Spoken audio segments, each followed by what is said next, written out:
நீ இருக்கிய மத்திய அரசு இருக்க, ஒன்றிய அரசு, தமிழ்நாட்டில் ஒரு மெடிக்கல் காலேஜ் வைக்கிறதுக்கு ஒரு துப்பு இருக்கா? ஒரு காலேஜ் வச்சிருக்கியா நீ?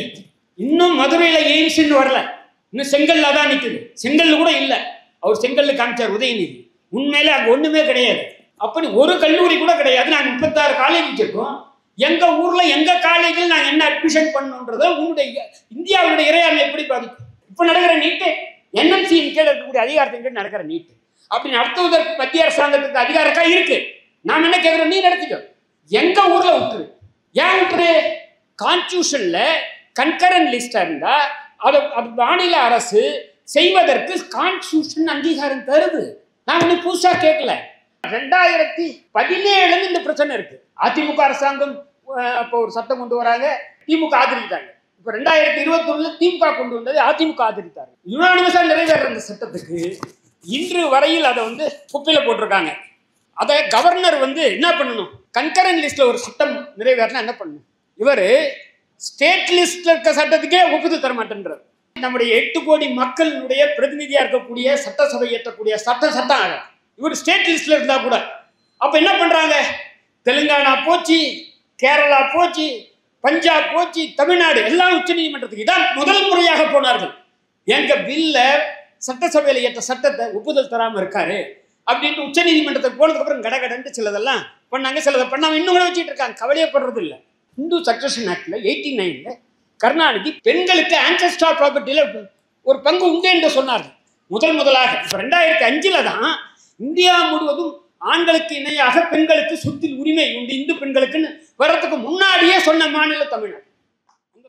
ஏன் நாம் தமிழ்நாட்டில் மட்டும் நீட்டை எதிர்க்கிறோம் அப்படின்னு சொல்றோம். ஏன் தமிழ்நாட்டில் எதிர்க்கிறோம் அப்படின்னா, தமிழ்நாட்டில்தான் மாநில உரிமைக்காக போராடுவதில் முன்னிலையில் இருக்கிறோம். கருணாநிதி அவர்கள், மறைந்த கருணாநிதி அவர்கள் ஆட்சி அமைச்ச உடனே தமிழ்நாட்டில் தான் இங்கே மாநில சுயாட்சிக்கான தீர்மானத்தை சட்டசபையில் நிறைவேற்றிருக்கு. எனக்கு தெரிஞ்சு வேற எந்த மாநிலமும் நிறைவேற்றிருக்கா என்பது எனக்கு தெரியல. எனவே இது மாநில உரிமை சம்பந்தமானது என்பது முதல் பிரச்சனையாக பார்க்கிறேன். அது எப்படின்றதை நான் விரிவாக சொல்கிறேன். அதை பற்றிய பல செய்திகளை, கூறுகளை பிரின்ஸ் கஜேந்திர பாபு அவர்கள் சொன்னார். அதை பற்றி நான் சொல்றேன். ரெண்டாவது நான் சொல்றது சட்டம் சம்பந்தமானது. சமூக நீதியை காப்பதற்காக நாம் நீட்டை இருக்கிறோம். என்ன சமூக நீதியை காக்கிறது? நமது அரசமைப்பு சட்டத்தினுடைய முகப்புரையிலேயே சொல்லி இருக்கு சமூக நீதியை பற்றி. சோசியல் ஜஸ்டிஸ், பல ஜஸ்டிஸ், சோசியல், எக்கனாமிக், பொலிட்டிக்கல்ல சோசியல் தான் முதல்ல சொல்லியிருக்கு. சோசியல் ஜஸ்டிஸ் என்ன? சோசியல் ஜஸ்டிஸ்னா குறிப்பாக ஏழைகள், குறிப்பாக யாரு ஏழைகள்ல யாரு? பட்டியல் எடுத்தவர், பழங்குடியினர், பிற்படுத்தப்பட்ட மிகவும் பிற்படுத்தப்பட்டவர்கள் தான் இந்த ஏழைகள்ல மிக பெரும்பான்மையா இருப்பாங்க. அவங்களால இந்த நீட்டுக்கான கோச்சிங் சென்டர் அவருக்கு சொன்னார் பாருங்க, அதை கோச்சிங் சென்டர்ல சேராம நீட்டை கிராக்கே பண்ண முடியாது. பொதுவா ஏதோ 1-2 விளக்குகள் இருக்கலாம் யாரானா. பொதுவா கோச்சிங் சென்டர்ல இப்போ காசியும் நம்ம டாக்டர் காமராஜும் படிச்சாலும் இல்லை, ரெக்ஸும் இப்போ படிச்சா கூட அவங்க கோச்சிங் சென்டர்ல போய் தான் வரணும். அப்போ அது மட்டும் இல்லை, ரிப்பீட், மீண்டும் இந்த வருஷம் ஒரு பல லட்சம், அடுத்த வருஷம் பல லட்சம். அப்போ அது சோசியல் ஜஸ்டிஸுக்கு விரோதமானது இல்லையா? எப்படி ஏழைகள் அதை சரி செய்ய அரசு பள்ளிகளில் படிக்கக்கூடிய மாணவர்கள் எப்படி ஒரு கோச்சிங் சென்டருக்கெல்லாம் பணம் செலவு பண்ண முடியும்? சாத்தியம். அதை ஓரளவு இங்க தமிழ்நாட்டில் தான் பண்ணியிருக்கோம், வேற எங்கேயும் பண்ணியிருக்கா மாதிரி தெரியல. 7.5% அரசு பள்ளி மாணவர்களுக்கு என்ற ஒரு ஏற்பாட்டை வேற எந்த மாநிலத்தில் பண்ணியிருக்காங்களா? அப்போ சோசியல் ஜஸ்டிஸும் மாநில உரிமைக்காகவும் தமிழ்நாடு ஒரு தனிப்பட்ட முறையில் முன்னாள் இருக்கு. அதை பற்றி இன்னும் கொஞ்சம் விரிவாக பின்னாடி சொல்றேன். அதனால நான் சொல்றேன். 3, இந்த சமீபத்து நடந்த தேர்தலில் ராகுல் காந்தி இதை கையில் எல்லா இடங்கள்லையும் கொண்டு போனார். இந்த அரசமைப்பு சட்டத்தை காப்பாற்ற வேண்டும் என்பதற்காக நீட்டை எதிர்க்கிறோம். 3வது இத என்ன, அதுவும் மாநிலம் சம்பந்தமான உரிமையை சேர்த்து ஒன்னாதான் நான் சொல்றேன். அதுதான் அரசமைப்பு சட்டத்துல வழங்கி இருக்கக்கூடிய மாநிலத்துக்கான உரிமை. நான் ஒன்றும் புதுசா எதுவும் கேட்கல, கூடுதலாக எதுவும் கேட்கவில்லை. இந்த இந்திய இறையாண்மைக்கு எந்த சீர்குலையும் உண்டாக்கல, இந்திய ஒற்றுமைக்கு எந்த சீர்குலையும் நம்ம உண்டாக்கல. அந்த அடிப்படையில் தான் நம்ம சொல்றோம். நான் கூடுதலாக என்ன சொல்றேன்னா, எதிர்காலத்தில் இப்போ நடந்த 2024 என்ன சொல்லியிருக்குன்னா, மாநில கட்சிகளின் கூட்டமைப்பும் பொது உடைமை இயக்கமும் சேர்ந்துதான் எதிர்கால அரசியலை தீர்மானிக்கும். நான் இப்ப இருக்கக்கூடிய 235 கூட என்ன, மாநில கட்சிகளின் கூட்டமைப்பினுடைய எண்ணிக்கை தானே அது. அப்போ மாநிலங்களுக்கான உரிமையை யார் குரல் கொடுப்பாங்க? மாநில கட்சிகளினுடைய கூட்டமைப்பு தான் இருக்கும் நான் நினைக்கிறேன். கூட பொது உடைமை இயக்கமும் சேர்ந்து குரல் கொடுக்கும் என்று எதிர்பார்க்கிறேன். இந்த பின்னணியில நீட்டை பத்தி, நீட் எப்ப முதல்ல வருது அந்த கேள்வி எல்லாருக்கும் அடிக்கடிக்க வருது. எல்லாரும் சொல்றாங்க, யாரு? காங்கிரஸ் அரசு, யூபிஏ கவர்மெண்ட், அதுல திமுக அங்கம் வகித்த அரசாங்கத்தில் தான் நீட் வந்தது அப்படின்ற இங்க ஒரு குற்றச்சாட்டு வைக்கப்படுகிறது. அது உண்மைதான். நீட் முதலாக கொண்டு வந்தது medical council of India, MCI என்ற அந்த அமைப்பு தான். அவங்க ஒரு ரெகுலேஷன் மூலமாக 21/12/2010 தேதிய ரெகுலேஷன் மூலமாக அதை கொண்டு வராங்க. ஆனா திமுக காரங்கள ஏன் அதை சொல்லலை எனக்கு புரியல. அந்த ரெகுலேஷனை எதிர்த்து தமிழ்நாடு கவர்மெண்ட் வழக்கு போட்டு தடை வாங்கினாங்க ஹைகோர்ட்ல. WP 342/2011 தடை வாங்கினாங்க. அந்த வழக்கு உச்ச நீதிமன்றத்திற்கு மாற்றப்பட்டது. பின்னர் அப்போ அவங்க யூபிஏல இருக்கலாம், ஆனா நீட்டை எதிர்த்து அவர்கள் வழக்கு போட்டு தடை வாங்குறாங்க. அவங்க சொல்றதுடைய நோக்கம் என்ன? நீட்டு தமிழ்நாட்டுக்கு வேண்டாம், நீட்டு மற்ற மாநிலங்களுக்கு வேண்டாம் நம்ம சொல்லல. அது அவர்களுடைய விருப்பம். யார் வேணாலும் என்ன வேணா சொல்றோம். வேற எங்கேயும் இந்த குரல் எழவில்லை. இப்போது எழுகின்ற குரல் இருக்கு. இப்ப சமீபத்தில் நடந்தது அது நீட்ல இருக்கக்கூடிய இர்ரெகுலாரிட்டிஸ் பத்தி. 1563 பேர் கருணை மார்க் போட்டாங்க. அதுல முறைகேடு நடந்தது. அது தேர்தல் போது இதெல்லாம் முறைகேடு. நீட்ல முறைகேடுன்றதை பத்தி நம்முடைய நோக்கம் இல்லை. நீட் தமிழ்நாட்டில் இருந்து ஒழிக்கப்பட வேண்டும் என்பது நோக்கம். தமிழ்நாட்டை பொறுத்தவரை தமிழ்நாட்டில் கூட எங்க சொல்றோம்னா 2 இடத்துக்கு தான் சொல்றோம். மீதி 2 இடத்துக்கு சொல்லல. என்ன 2 இடம்? ஒன்று கவர்மெண்ட் காலேஜ். யாரு காசி சொன்னார் நினைக்கிறேன். 36 அரசு மருத்துவக் கல்லூரிகள் இருக்கு. இந்தியாவில் வேற எங்கேயுமே கிடையாது. நம்ம ஜனத்தொகை 8 கோடி.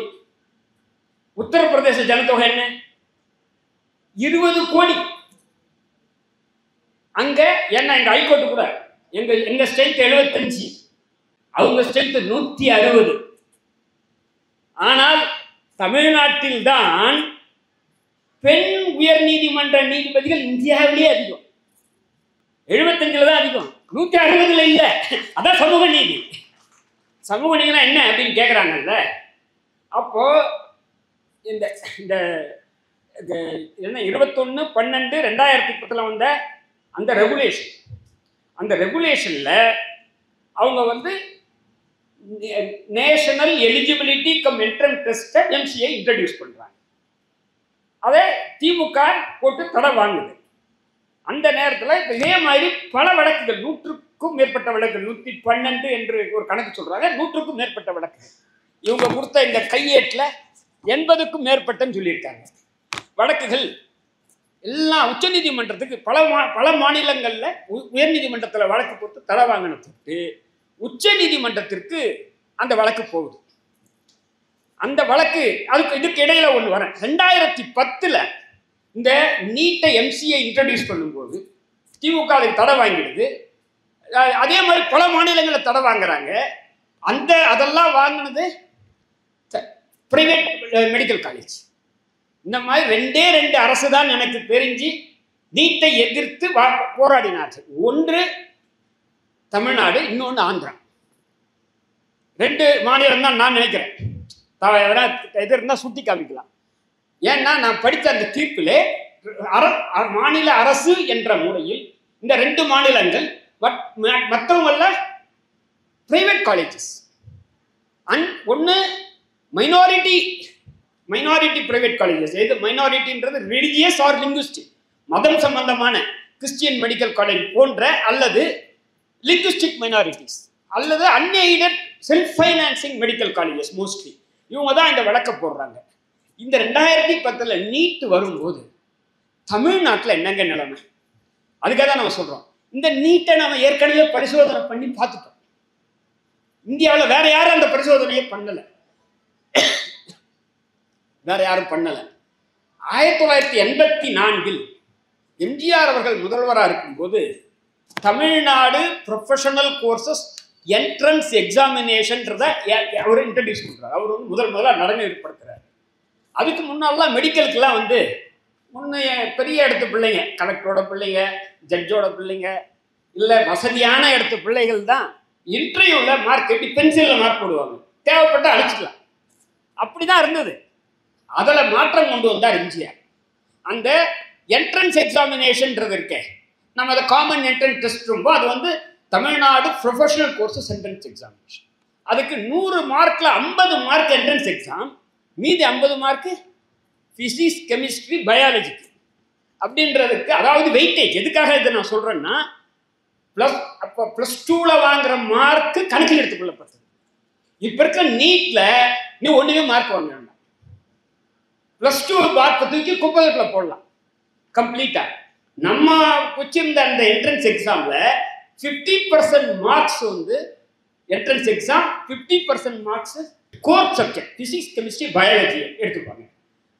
அப்போ 84 அது இங்க வரும்போது அதனுடைய விளைவாகத்தான் பொறியியல் கல்லூரியிலும் மருத்துவக் கல்லூரியிலும் அக்ரிகல்ச்சர்லையும் சாதாரண பிள்ளைகள் நூற்றுக்கணக்கில், ஆயிரக்கணக்கில், அதை நான் சொல்றவங்க எல்லாம் பட்டியல் இனத்தவர், பழங்குடியினர், பிற்படுத்தப்பட்டவர்கள்லாம் இப்போ சாதாரண வீட்டு பிள்ளைகள்லாம் போனாங்க. இதுல 4ஆம் வட்டத்தில் என்ன முடிவு போறாங்கன்னா, எம்ஜிஆர் மறைஞ்சு போறார் 87. அடுத்து திமுக கருணாநிதி அவர்களும் ஜெயலலிதாவும் ஆட்சியில் இருக்கும்போது, ஜெயலலிதா 2005 சொல்றாங்க, இந்த என்ட்ரன்ஸ் எக்ஸாமினேஷன் வந்து சரியில்லை. இது தமிழ்நாட்டில் 84 எம்ஜிஆர் கொண்டு வந்த என்ட்ரன்ஸ் எக்ஸாமினேஷன் சரியில்லை. ஏன் சரியில்லை? அதெல்லாம் இப்போ கோச்சிங் சென்டர் வந்துடுது. இப்போ சொல்றவன் நீட்டுக்கு அந்த கோச்சிங் சென்டர் அப்பவே வந்துடுது. அப்போ அந்த கோச்சிங் சென்டரை சாதாரணமான பிள்ளைகள், ஏழை பிள்ளைகளோ, கிராமப்புறத்து பிள்ளைகளோ, கிராமத்தில் போய் ஒரு கோச்சிங் சென்டர் ஆரம்பிக்க மாட்டான், அவன் காசு கிடைக்காது. இந்த இருக்கக்கூடிய நெட் வசதி எல்லாம் அப்ப கிடையாது. அப்போ என்ன சொல்றாங்க, அப்போ ஜெயலலிதாவே நான் வந்து இதை அபாலிஷ் பண்றேன், +2 மார்க் அடிப்படையில் தான் இருக்கும்னு சொல்றாங்க. 2006 நம்ம தோத்து போயிடுறாங்க. அப்போ 2006 எனக்கு நினைவு, அனந்தகிருஷ்ணன் தலைமையில கமிட்டியை போட்டு ஆய்வு செய்து, வைஸ் சான்சலர் அண்ணா யூனிவர்சிட்டி மறைந்தவர் அனந்தடி, அதன் அடிப்படையில் 2006 வந்து தமிழ்நாட்டில் ஒரு Tamil Nadu admissions in professional educational institutions act 2006, act 3 of 2007 assent வந்து மார்ச் மாதம் 2007 கிடைச்சது. இந்த சட்டம், அந்த சட்டத்துக்கு பிரசிடென்ட் அசன்ட் அப்போ கொடுத்தாங்க 2007. ஏன்? யூபிஏ கவர்மெண்ட் இருக்கு, இல்லாட்டிக்கு அவங்க கொடுப்பானான்றது இப்போ வேண்டிய அந்த சட்டம் போட்டால் இங்கே கிடைக்காது என்று நான் நினைக்கிறேன். அப்போ இந்த சட்டத்தை எதிர்த்து சென்னை உயர்நீதிமன்றத்தில் வழக்கு போடப்பட்டது. என்ன சொன்னாங்க, இது மெரிட்டுக்கு விரோதமானது, என்ட்ரன்ஸ் டெஸ்ட் இருந்தால் தான் மெரிட்டு. அதை பி.கே. மிஸ்ரா, சம்பத்குமார் அமர்வு விசாரித்து அதை ஒத்துக்கல. அப்படிதான் அவசியம் இல்லை, +2 வந்து பொதுவாக நடத்துகிற தேர்வு, அந்த தேர்வை எடுத்துக்கலாம் அப்படின்ட்டு 22/4/2007 அதை அப்போயின்ட் பண்ணாங்க. அப்போ அப்பத்துல இருந்து 2007 நம்ம இங்க வந்து மருத்துவம், பொறியியல்ல +2 மார்க் அடிப்படையில் நடந்துகிட்டு இருக்கு. 2010 நீட் வரும்போது அதுக்கு டிஎம்கேவும் நான் ஏற்கனவே சொன்னேன், இப்போ தடை வாங்கிட்டாங்க உயர்நீதிமன்றத்தில். அதுக்கு அடுத்து எல்லா வழக்குகளும் உச்ச நீதிமன்றத்திற்கு மாற்றப்பட்டு 3 நீதிபதிகளால் விசாரிக்கப்படுது. அந்த 3 நீதிபதிகள் அல்தமஸ் கபீர் சீஃப் ஜஸ்டிஸா இருந்தாரு, 2 அனில் ஆர் தவே, 3 விக்ரமஜித் சென் என்ற அந்த 3 நீதிபதிகள் அமர்வு அதை விசாரிக்கிறாங்க. இந்த நேரத்தில் ஒரு நிமிஷம் நிறுத்திடுறேன். இந்த அனில் ஆர் தவேவை பற்றி என்னுடைய கருத்து, அவர் ஒரு வலதுசாரி சிந்தனையாளர். இப்போ டிவியில் அப்படிதானே போடுறாங்க. அல்லது சங்கின்னு சொல்லலாமா? என்ன இடதுசாரி என்று சொன்னால் அவரை சங்கி என்று சொல்லலாம். அப்போ எப்படின்னா, நான் சொல்றேன், 2015 30/1/2015 நான் நீதிபதியாக இருக்கும்போது மதுரையில் ஒரு கூட்டம் நடந்தது. காந்தியை கொன்ற கோட்சேவிற்கு புகழாரம் செய்யலாம்னு ஒரு கூட்டம் நடந்தது. அப்போ பிஜேபியில் கோட்சேவை அந்த ஆட்சியில் புகழ் பெரிய அவருக்கு உருவச்சிலை வைப்பது இதெல்லாம் நடக்குது. அந்த கூட்டம் நடக்கும்போது நான் இதை பற்றி பேசுறது இருக்கு பாருங்க. அதெல்லாம் அனில் ஆர் தவே அப்போ உச்ச நீதிமன்ற நீதிபதி, நான் உயர் நீதிமன்ற நீதிபதி. நான் அனில் ஆர் தவேவை பற்றிய சொன்ன பேச்சு தான் அடுத்த நாள் பத்திரிகைகள் முதல்ல போட்டாங்க, மீது எல்லாத்தையும் விட்டாங்க. நான் சொன்ன அவர் என்ன சொன்னாருன்னா, அனில் ஆர் தவே, நான் சர்வாதிகாரி ஆனால் இந்தியாவில் அனைத்து பள்ளிகளிலும் கல்லூரிகளிலும் பகவத்கீதையை கட்டாயப்படமாக்குவேன் என்று சொன்னார். இப்ப நீங்க புரிஞ்சுங்க அவர் யாருன்ட்டு. நான் சொன்னேன், அனில் ஆர் தவே தவறு செய்கிறார், அவர் அப்படி ஒரு கனவு காண்பதே தப்பு. இந்தியா ஒரு ஜனநாயக நாடு, இங்கே சர்வாதிகாரி ஆவன் நினைக்கூடாது. நான் பிரதமர் ஆனால், நான் பிரசிடென்ட் ஆனா எதா சொல்லலாமே தவிர, நான் சர்வாதிகாரி ஆனால் அவர் எப்படி சொல்லலாம் என்றும், நண்பர் கலீஃபுல்லா உச்ச நீதிமன்றத்தில் இருக்காரு, அவர் குரானை வைக்கலான்னு சொன்னாலும் தப்பு, இல்லை பைபிளை வைக்கலான்னு சொன்னாலும் தப்பு. இது ஒரு செக்யூலர் கண்ட்ரி. எனவே யாருன்னா வேணும்னா பகவத்கீதை படிச்சுக்கிட்டோம், குரானை படிச்சுக்கிட்டோம், பைபிளை படிச்சுக்கிட்டோம், யாரும் இப்படி கட்டாய படம் வைக்க முடியாதுன்னு நான் பேசுறேன். ஏன்னா அனில் ஆர் தவேவை பற்றி நீங்கள் புரிந்து கொள்ளலாம். அதற்காகத்தான் இந்த தரவு, வேற ஒண்ணுமே இல்லை. ஆனால் நீதிமன்றத்தில் அவர் ஒரு தீர்ப்பை பற்றி சொல்லும் போது நான் அப்படி சொல்லலை, அது வேற. இப்போ அதில் அந்த 3 நீதிபதிகள் அமர்வுல அல்தமஸ் கபீரும் விக்ரமஜித் சென்னும் அந்த நோட்டிபிகேஷனை ரத்து பண்ணாங்க. எது? நீட்டுக்கான MCI நோட்டிபிகேஷன் ரத்து பண்ணாங்க. அனில் ஆர் தவே ரத்து பண்ண மறுத்தார். 2:1 அப்படின்ற முறையில் தீர்ப்பு வந்தது. அப்போ உங்களுக்கு என்ன தோணும்? ஆஹா, அல்தமஸ் கபீரும் விக்ரமஜித் சென்னும் அருமையான தீர்ப்பு சொன்ன, நான் ஒத்துக்கல, அதையும் சொல்லிடணும். ஏன்னா அந்த தீர்ப்பு மிக மோசமான தீர்ப்பாக நான் பார்க்கிறேன். ஏன்னா என்ன அந்த தீர்ப்பில் சொல்லி இருக்கு அப்படின்றத முக்கியம். எந்த அடிப்படையில் அவர்கள் அந்த நீட்டோட நோட்டிபிகேஷனை அவங்க ரத்து செய்தாங்கன்னா, அந்த 2 நீதிபதிகள் என்ன சொன்னாங்கன்னா, இந்த நோட்டிபிகேஷன் உச்ச நீதிமன்றத்தின் 11 நீதிபதிகள் அமர்வு TMA பாய் ஃபவுண்டேஷன் கேஸ்ல கொடுத்த தீர்ப்பிற்கு விரோதமானது அப்படின்னு சொல்லி. என்ன தீர்ப்பு? 21/10/2002 அன்று TMA பாய் கேஸ்ல அவங்க கொடுத்தாங்க உச்ச நீதிமன்றம்.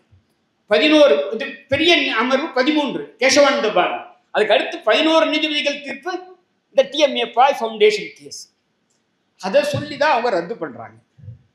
என்ன TMA பாயில சொன்னாங்கன்னு அவங்க சொல்றாங்கன்னா, TMA பாய் என்னை பொறுத்தவரையில் நான் பார்த்ததில் இருக்கிறதுலே மிக மிக மிக ஒரு மோசமான தீர்ப்பு என்றால் அதை தவிர வேறு எதுவும் இருக்குமான்னு எனக்கு தோணும்.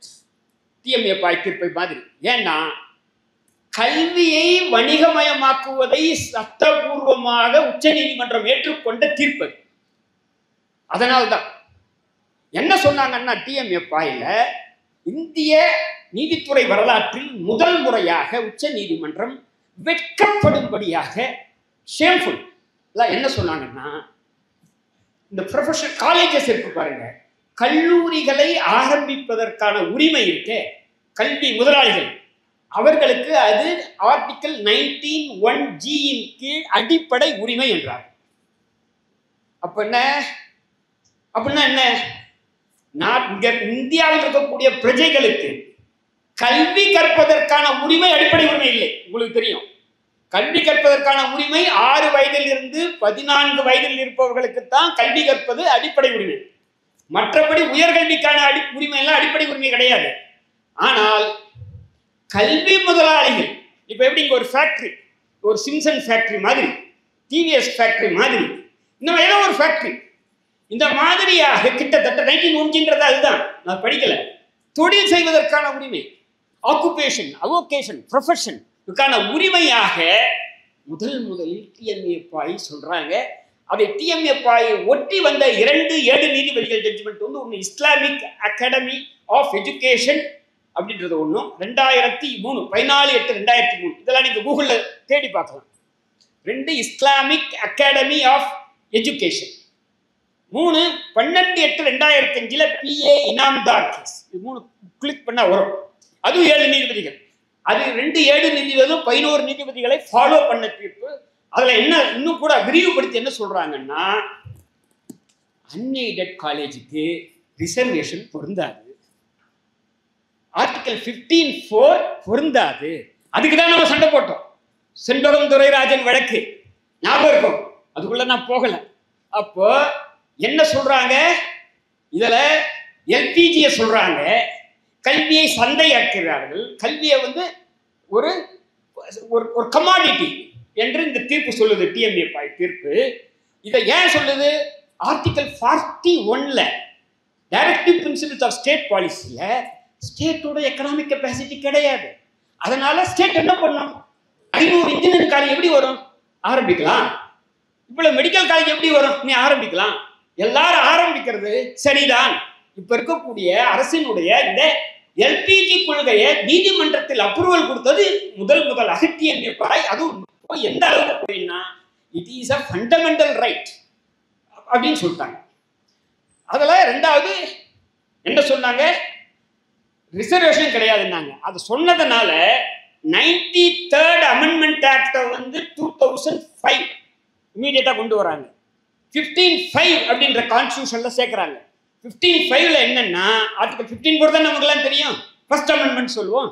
ஆர்டிகல் 15(5) வந்து அன்எய்டட் இன்ஸ்டிடியூஷன்லயும் ரிசர்வேஷன் எக்ஸப்ட் மைனாரிட்டி இன்ஸ்டிடியூஷன், அது மட்டும் they are covered by separate article 30. ஏன்னா கிறிஸ்டியன் ஷெட்யூல் காஸ்ட் இருக்காங்க இல்லையா, அவங்கெல்லாம் not scheduled caste under our constitution, அவங்களுக்கு அவங்க தருவாங்க இடம். அதை உதாரணத்துக்காக சொல்றேன், ஆனால் சட்டத்துல இருந்து சொல்றது அதுதான். அது 20/1/2006 இருந்து அமலுக்கு வந்தது. அந்த கான்ஸ்டிடியூஷன் அமெண்ட் பண்ண வேண்டிய நிர்பந்தம் வந்தது இந்த தீர்ப்புகளால், டிஎம்ஏபாய் தீர்ப்புகளால். அந்த தீர்ப்பு இருக்கு பாருங்க, அந்த டிஎம்ஏபாய் தீர்ப்பு சொல்கிறது, செல்ஃப் ஃபைனான்சிங் காலேஜுக்கு இருக்கக்கூடிய அடிப்படை உரிமையில் அரசு தலையிடக்கூடாது, அவங்களுடைய நிர்வாகத்தில் அரசு தலையிடக்கூடாது அப்படின்னு சொல்லி இருக்கு. எனவே மாணவர் சேர்க்கையும் நிர்வாகத்தை அட்மினிஸ்ட்ரேஷன்ல தலையிடுவது, எனவே நீட்டை நீ பண்ணக்கூடாதுன்றதுதான் அந்த அல்தமஸ் கபீர் தீர்ப்பு. இப்ப நம்ம அதை ஏற்றுக்க முடியுமா? ஆனால் தமிழ்நாடும் ஆந்திராவும் சொன்ன அந்த வாதத்தை அவங்க ஏத்துக்கிட்டாங்க. தமிழ்நாட்டில் என்ன சொன்னாங்க, நாங்க 2006 ஒரு சட்டம் போட்டிருக்கோம். அந்த சட்டம் நான் என்ன சொன்னேன், தமிழ்நாடு அட்மிஷன் இன் ப்ரொஃபஷனல் எஜுகேஷனல் இன்ஸ்டிடியூஷன் ஆக்ட் 2006, அதாவது இது வரைக்கும் இருந்த என்ட்ரன்ஸ் எக்ஸாமை அபாலிஷ் பண்ணி +2 மார்க் கொண்டு வரணும் போட்டிருக்கோம். அந்த சட்டத்தை போட்டிருக்கோம்.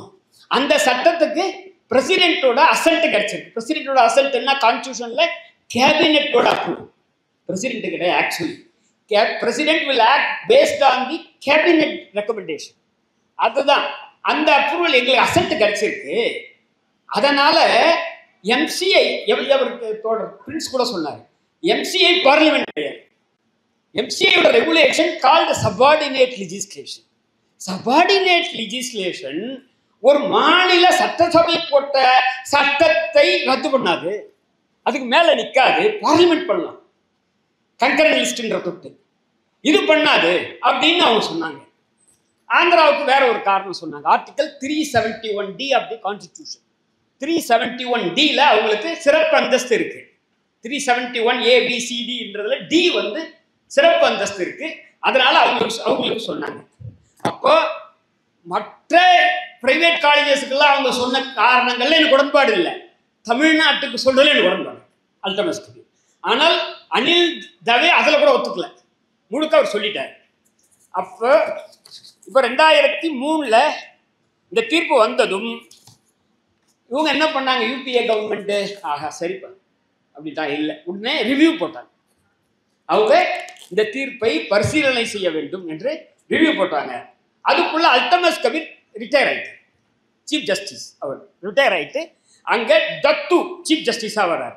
தத்து, அனில் தவே, விக்ரமஜித் சென் இவங்க 3 பேரும் அந்த ரிவ்யூவில் நோட்டீஸ் ஆர்டர் பண்ணுறாங்க 22/10/2013. இதுக்கு இடையில ஒரு டெவலப்மெண்ட் நடக்குதுங்க, அது முக்கியமானது. ஏன்னா தமிழ்நாடு எப்படி முன்னோடின்னு சொல்கிறோம் பாருங்க. 1984 நம்ம இன்ட்ரெஸ்ட் கொண்டு வரோமா? உங்களுக்கு எல்லாருக்கும் வியாபம்னா தெரியுமா? வியாபம் இல்லாட்டி போட்டு பாருங்க, VOAPAM. மருத்துவத்தில் நடந்த ஊழல் ஸ்கேம் இன் மத்திய பிரதேஷ், அதில் ஒரு கிட்டத்தட்ட ஒரு 50 பேர் நினைக்கிறேன் இறந்தே போகிறாங்க. அந்த வியாபம் என்னன்னா 2007 என்ன அரசுன்னு தெரியல, பிஜேபி கவர்மெண்ட்டோ காங்கிரஸோ முதல்ல அதை என்ட்ரன்ஸஸ் கொண்டு வரோம். நம்ம எப்போ கொண்டு வந்தோம்? 84. 2007 நம்ம அபாலிஷ் பண்ணிட்டாங்க. அவன் அப்போதான் கொண்டு வரான். அப்போ இந்த தனியார் முதலாளிகள் கல்லூரி நடத்துறவெல்லாம் டிஎன்ஏ பாய்க்கு விரோதமானது. இது இந்த என்ட்ரன்ஸ் டெஸ்ட் என்னுடைய அட்மினிஸ்ட்ரேஷன்ல தலையிடுவது. மைனாரிட்டி காலேஜஸ், செல்ஃப் ஃபைனான்சிங் காலேஜஸ்லாம் மத்திய பிரதேசத்தில் இருக்கக்கூடிய ஹைகோர்ட்ல வழக்கு போடுறான். நல்ல காலம். மத்திய பிரதேசத்தில் இருக்கக்கூடிய உயர்நீதிமன்றம் அந்த தனியார் கல்லூரிகள் போட்ட மனுக்களை தள்ளுபடி ஏற்றுக்கல. டிஎம்ஏ பாயில் அப்படிலாம் சொல்லலை. அது அடிப்படை உரிமை தான், 19 அடிப்படை உரிமை தான். உங்களுடைய அட்மினிஸ்ட்ரேஷன்ல தலையெல்லாம் இல்லை. மாணவர் சேர்க்கை அவங்க பண்ணல, நீ தான் மாணவர் சேர்க்கை பண்ண போற. பரீட்சை மட்டும்தான் அரசாங்கம் வைக்குது. பரீட்சை வைப்பது உங்களுடைய நிர்வாகத்தில் தலையிடுவது அல்ல. பரீட்சை வைப்பது மக்களுடைய கோரிக்கை, ஒரு நியாயமா நடக்கணுன்றதுக்காக வைக்கிறாங்க. அதனால மத்திய பிரதேச அரசு வைக்கிற அந்த தேர்வை சரியானதுதான் சொல்லிட்டாங்க.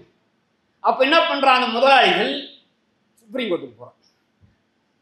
சுப்ரீம் கோர்ட்ல போய் மத்திய பிரதேச ஹைகோர்ட் தப்பு, டிஎம்ஏ ஜட்ஜ்மெண்ட்டை அவங்க சரியா படிக்கல, நீங்க படிச்சு சொல்லுங்கன்றான். இப்ப ஏற்கனவே அல்தமஸ் கபீர் படிச்சுட்டாரா? அப்ப என்ன பண்ணும்? 5 நீதிபதிகள் அமர்வுக்கு அந்த பெஞ்ச், அந்த தீர்ப்பு, அந்த வழக்கு போகுது. யாருன்னா அதுல ப்ரொசைடிங் ஜட்ஜ் அப்ப அல்தமஸ் கபீர் மாதிரி இல்லை, அனில் தவே. உண்மைதான். மீதி 4 பேர் AK சிக்ரி, RK அகர்வால், ஆதர்ஷ் குமார் கோயல், நம்ம ஊர் பானுமதி அம்மன். இவங்க 5 பேர் கொண்ட அமர்வின் முன்னால் இந்த வழக்கு செல்கிறது. அந்த வழக்குல அவங்க என்ன பண்றாங்கன்னா 11/4/2016 தான் முக்கியமான நாள். அன்னைக்கு அந்த 5 பேரும் சேர்ந்து 18/7/2013 ஜட்ஜ்மெண்ட்ல அந்த அல்தமஸ் கபீர் கொடுத்த தீர்ப்பை ரத்து பண்றாங்க, ரீகால் பண்றாங்க. சொல்லிட்டு மீண்டும் அந்த வழக்கை ஃப்ரெஷ்ஷா ஹியர் பண்ணணுன்றாங்க. அப்போ அதனுடைய எஃபெக்ட் என்ன? 11/4/2016 அல்தமஸ் கபீர் தீர்ப்பு போயிட்டா என்ன அர்த்தம்? 2010 நீட் நோட்டிபிகேஷன் உயிர் பெற்றது. அப்போ அவங்களுக்கு நீட் தேர்வு நடத்துவதற்கு அரசுக்கு தடை இல்லை. நான் மீண்டும் மீண்டும் சொல்கிறேன், அது பிரின்ஸ் கூட சொன்னாரு, நீட்டை நடத்தணுமா +2 மதிப்பெண்ணில் போடணுமெல்லாம் கோர்ட்டு சொல்றதுக்கான அதிகாரமே கிடையாது. இதை முடிவெடுக்க வேண்டிய அதிகாரம் அரசாங்கத்துக்கு இருக்கு. மாநில அரசு மத்திய அரசு தான் முடிவெடுக்கணும். மாநில சட்டமன்றம் பாராளுமன்றம் தான் முடிவெடுக்கணும். எனவே இப்ப முடிவெடுத்தது இருக்குல்ல, அதான் MCI, medical council of India, அதே மாதிரி ஒரு பாடி, மத்திய அரசினுடைய கண்ட்ரோலுக்குள்ள ஒரு பாடி. அவங்க எடுத்த முடிவை ரத்து பண்ணது தப்புன்னு சொல்லி அதுக்கு உயிர் கொடுத்தாச்சு 11/4/2016. அப்போ சங்கல்ப் சேரிட்டபிள் ட்ரஸ்ட் அப்படின்றது சங்கல்ப், இதை நீங்களே புரிஞ்சுக்கலாம். அதுக்கு பின்னாடி இருக்கக்கூடிய அரசியலை அவன் ஒரு ரிட்டு போட்டு வரான். என்ன, இப்பதான் ரத்து பண்ணியாச்சு இல்ல, அப்ப நீட்டு வைக்கலாம் அப்படின்ட்டு செட்டப் பண்ணி போட்டான்னு சொல்லக்கூடாது, சொன்னா அது தப்பாயிடும். அவங்க போட்டு அதை 28/4/2016 அனில் தவே, சிவகிருத்தி சிங், ஆதர்ஷ் குமார் கோயல் அமர்வு நீட்டை இந்த 2016-17 வையுங்க. ஏன்னா இன்று 11/4/2016 5 நீதிபதிகள் அந்த 18/7/2013 ஆர்டரை ரீகால் பண்ணிட்டாங்க. அதனால ரீகால் பண்ண என்ன, கோஷ் பண்ணது போயிடும் அப்படின்னு சொல்றாங்க. அந்த 5 நீதிபதிகள் ஏன் இந்த தீர்ப்பை 11/4/2016 தராங்கன்னா பல காரணம் சொல்றாங்க. ஒண்ணு வந்து அவங்க சொல்றதுல எனக்கே கூட நெருடல் இருக்கு. என்ன, அனில் தவே இருக்கக்கூடிய அந்த 5 பேர் பெஞ்சில் கன்சல்டேஷன் இல்லாம தீர்ப்பு வந்ததுன்னு ஒண்ணு இருக்கு. அதுல இருக்கக்கூடிய ஒரு ஃபைண்டிங்ஸ். அந்த 3 பேரும் தீர்ப்பு கொடுக்கும் போது மியூச்சுவலா டிஸ்கஸ் பண்ணல பெஞ்சுன்னு சொல்றாங்க. அது இல்லாமல் இப்ப மாடர்ன் டென்டல் காலேஜை கேட்கறாங்க. அந்த கேஸ் இருக்குல்ல, மத்திய பிரதேசத்துல வந்த கேஸ் இருக்கு, வியாபம் கேஸுக்கு பேரு மாடர்ன் டென்டல் காலேஜ். நீங்க தேடணும்னா கூகுள் பொரியல 18/7/2013 ஜட்ஜ்மெண்ட் தேடணும்னா கிறிஸ்டியன் மெடிக்கல் காலேஜ் வெல்லூர் அப்படின்னு சொன்னா கிடைக்கும். அப்போ அந்த மாடர்ன் டென்டல் காலேஜில் 2/5/2016 தீர்ப்பு கொடுக்குறாங்க. அதை பிரின்ஸு சொன்னார். அதில் அவங்க என்ன சொல்றாங்கன்னா, மத்திய பிரதேச உயர் நீதிமன்றம் சொன்ன தீர்ப்பு சரி.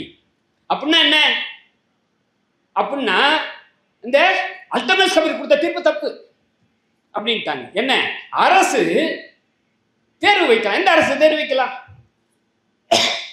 ஒன்றிய அரசு பார்லிமெண்ட்லயும் வைக்கலாம், மாநில அரசு வைக்கலாம்னு சொல்லியிருக்காங்க. அதான் முக்கியம். 2 பேர் யார் வேணாலும் வைக்கலாம். மாநில இப்போ ஒன்றிய அரசு கண்டிப்பா வைக்கிறதுன்னா, ஒன்றிய அரசு 2010 நோட்டிபிகேஷன் இருக்கு வைக்கிறதுன்னா, அப்போ மாநில அரசுக்கு என்ன பண்ணும்? அந்த அப்படி வைக்கணும்னு முடிவெடுத்தா அப்ப 2007 நம்ம சட்டம் செல்லாது. ஏன்னா அதான் கான்ஸ்டிடியூஷன்ல கன்கரண்ட் லிஸ்ட்ல இருக்கு. எஜுகேஷன் கன்கரண்ட் லிஸ்ட்ல இருந்தா ஒன்றிய அரசினுடைய ஒரு செயல் கண்டி வருமானால் அதை மெடிக்கல் கவுன்சில்ல ஒரு முடிவு எடுத்துட்டாங்கன்னா, ஏன்னா அந்த மெடிக்கல் கவுன்சிலுடைய முடிவு பாராளுமன்ற முடிவாக ஏற்றுக்கொள்ளுகிறது உச்ச நீதிமன்றம்னா, அப்ப நமக்கு இருக்க ஆப்ஷன் என்ன? நமக்கு ஏற்கனவே சொன்னார் பிரின்ஸ் சொன்ன மாதிரி கான்ஸ்டிடியூஷன் ஆர்டிகல் 246 நாமோட கன்கரண்ட் லிஸ்ட்ல சட்டம் ஏற்றலாம். கன்கரண்ட் லிஸ்ட்ல இருக்கிறதுல யார் வேணாலும் சட்டம் ஏற்றலாம். அப்போ நம்ம ஒரு சட்டம், அவங்க ஒரு சட்டம், ரெண்டுத்துக்கும் முரண்பாடு இருக்கு, கான்ஃபிளிக்ட் இருக்கு. அது மாதிரி ரிஃபக்னன்சின்றான் சட்ட கான்ஸ்டிடியூஷன்ல. ரிஃபக்னன்சி இருந்தானா எது வந்து மேலோங்கி நிற்கும்? ஒன்றிய அரசின் சட்டம் தான் நிற்கும்னு 254(1) சொல்லுது. 254(2) அதுக்கு ஒரு ரெமெடி சொல்லுது. என்ன, மாநில அரசின் சட்டத்திற்கு பிரசிடென்ட் ஒப்புதல் கொடுத்தால் அந்த மாநிலத்திற்கு இந்த சட்டம் பொருந்தும். எது இங்க நீட் வேண்டாம் அப்படின்றது. நாம் எதுக்கு நீட் வேண்டான்றோம்? மீண்டும் சொல்றேன், அரசு கல்லூரி நான் சொல்லிட்டு இடையில விட்டுட்டேன். 2 பிரைவேட் காலேஜில் இருக்கக்கூடிய கவர்மெண்ட் சீட், இது 2 தான் நம்ம கேட்கிறோம். பிரைவேட் காலேஜில் இருக்கக்கூடிய மேனேஜ்மெண்ட் சீட் இருக்கு பாருங்க, 50% சீட்டு, அதுக்கு நீட் இருக்கிறதுல நமக்கு ஆட்சேபணம் இல்லை. அதே மாதிரி டீம்டு யூனிவர்சிட்டிக்கு நீட் இருக்கிறது நமக்கு ஆட்சேபணம் இல்லை.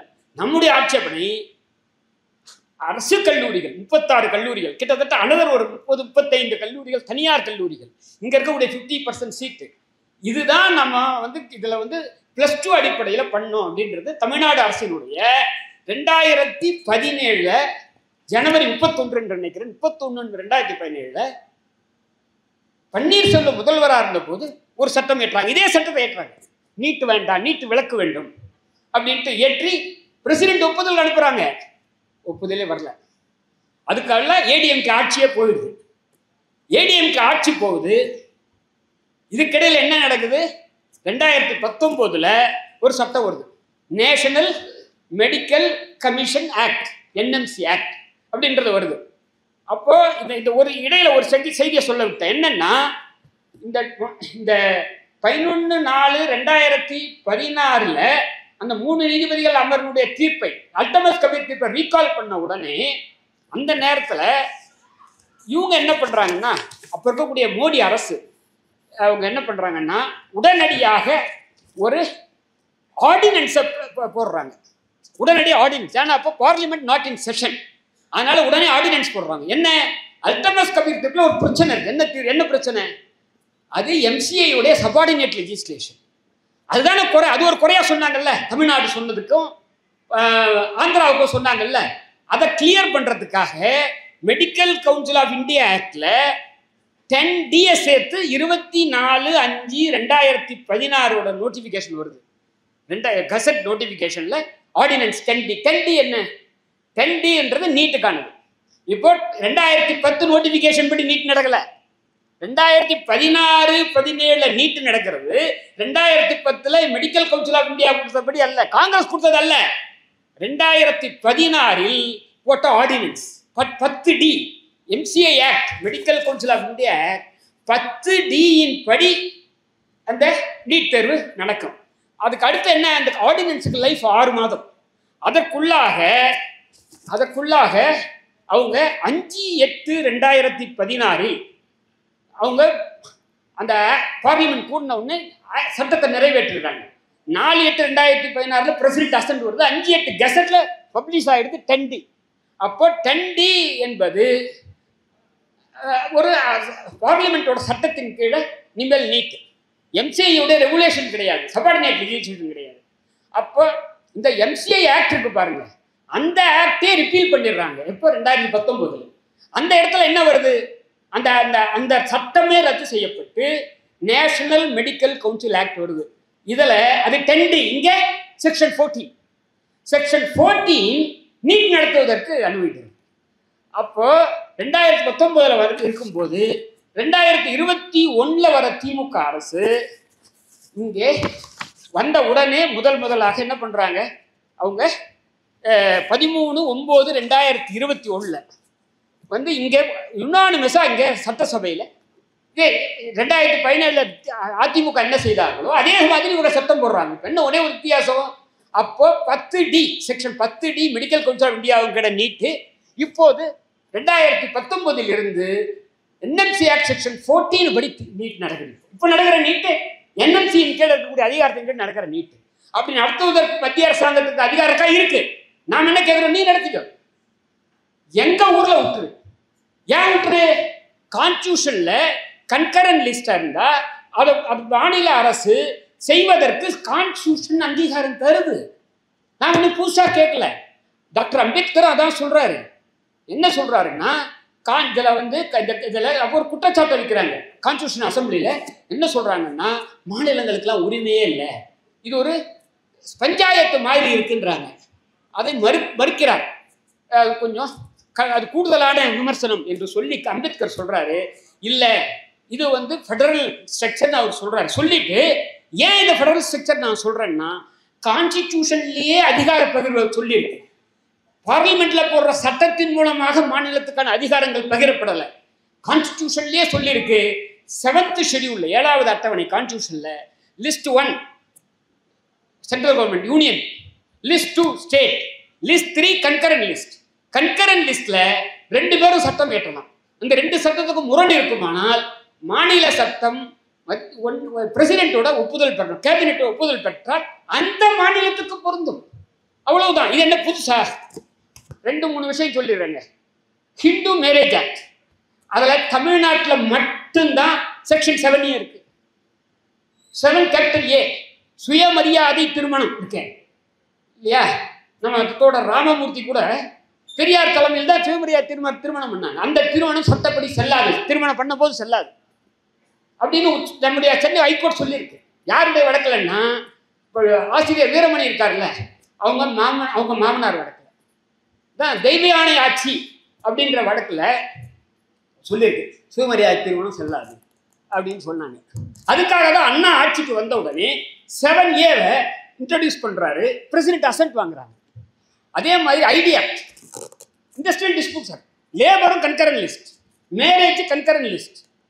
ஐடி ஆக்ட்ல எம்ஜிஆரோட முக்கியமான அமெண்ட்மெண்ட் வந்து செலிப்ரேட்டட் ஜட்மெண்ட். வேற எந்த மாநிலத்திலும் கிடையாது. என்ன, ஒரு தொழிலாளி வேலை நீக்கம் செய்யப்பட்டால் நேரடியாக லேபர் கோர்ட் போகலாம்.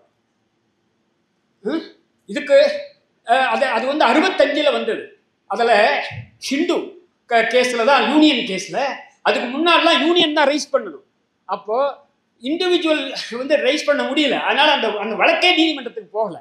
அதனால் 65 2Aன்ற பிரிவு வந்து 2Aன்ற பிரிவில் அரசாங்கம் ரெஃபரன்ஸ் கொடுத்தா தான் போகலாம். மீதி எல்லா மாநிலத்திலும்.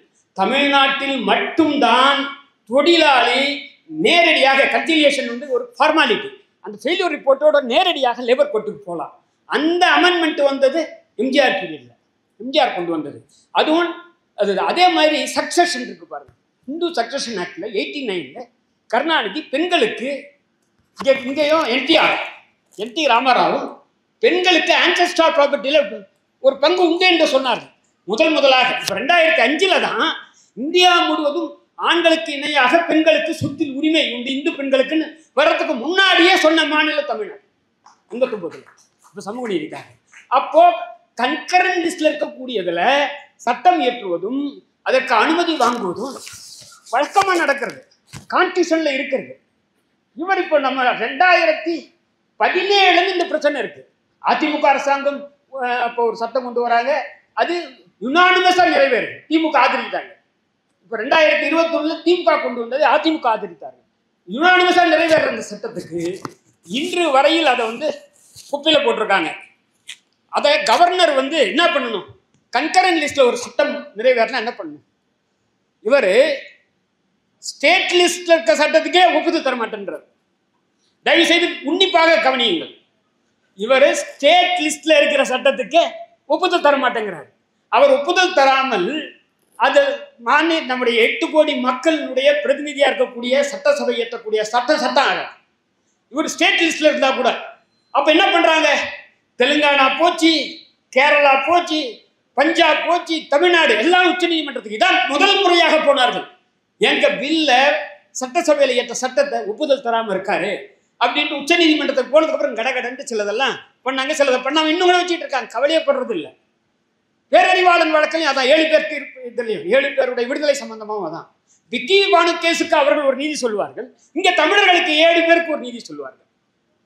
கோட்சே உடன் இருப்பவர்களுக்கு ஒரு நீதி சொன்னார்கள். அப்போ அவங்க எல்லாம் சரியா நேரு சட்டம் உடனே அவங்க எல்லாரையும் விட்டா கருணையில 48 30/1/48 மகாத்மா காந்தி கொலை செய்யப்பட்டார்.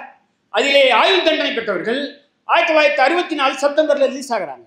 நான் என்ன சொல்றேன், ரிலீஸ் ஆகிறத பத்தி இல்லை, அந்த யார்ஸ்டிக்க இங்க இருக்கக்கூடிய எடப்பாடியுடைய கேபினெட் எடுக்குது, முடிவு எடுக்குது. கான்ஸ்டியூஷன் ஆர்டிகல் 161 கீழே அதையும் கவர்னர் புத்தகம் பண்றார், அதையும் உச்ச நீதிமன்றம் போறோம். அப்போ மாநில அரசுக்கான உரிமைக்கும் உச்ச நீதிமன்றம் போக வேண்டியதா இருக்கு. இது கன்கரண்ட் லிஸ்ட்ல இருக்கு. இவர் என்ன பண்ணும், கவர்னர் கான்ஸ்டியூஷன் சொல்லுது ஆர்டிகல் 200 அவர் போஸ்ட் பாக்ஸா இருக்கணும், போஸ்ட்மேன். கன்கரண்ட் லிஸ்ட்ங்க ஒரு சட்டம் வந்தா அதை பிரசிடென்ட்டுக்கு அனுப்பணும், அங்க கேபினெட்டோட பார்வைக்கு அனுப்பணும். இவர் அது மேல உட்கார்ந்து கூடாது. இவர் 5 மாசம் உட்கார்ந்தார். 5 மாசம் உட்கார்ந்துட்டு அவர் திருப்பி அனுப்புறாரு. இங்க அதை திருப்பி அனுப்பிச்ச உடனே இவங்க மீண்டும் யுனானிமஸா 8/2/2022 முதல்ல 13/9/2021 ரெண்டாவது 8/2/2022 திமுக அரசு யுனானிமஸா நாங்கள் சொன்னது சரிதான், நீங்க கவர்னர் நீங்க பிரசிடென்ட்டுக்கு அனுப்புங்கன்னு திருப்பி அனுப்புறாங்க. இந்த முறை அவர் அனுப்புறாரு கவர்னர். எத்தனை மாசம் ஆச்சு, இப்போ கிட்டத்தட்ட ஒரு 7-8 மாதங்கள் 9 மாதங்களுக்கு பின்னர் பிரசிடென்ட்டுக்கு போச்சு. பிரசிடென்ட்டுக்கு போனதுக்கு அப்புறம் அங்க கேபினெட் ஹோம் மினிஸ்ட்ரியிலேருந்து ஒரு கேள்வி வருது. ஜூன் 2022 கோரி ரைஸ் பண்றாங்க. ஜூலை 22 பதில் அனுப்புறாங்க அரசு. என்ன கேள்வி தெரியுங்களா, அதை வந்து நம்முடைய பிரின்ஸ் கஜேந்திர பாபு தான் ஒரு சின்ன புத்தகமா போட்டிருக்காரு.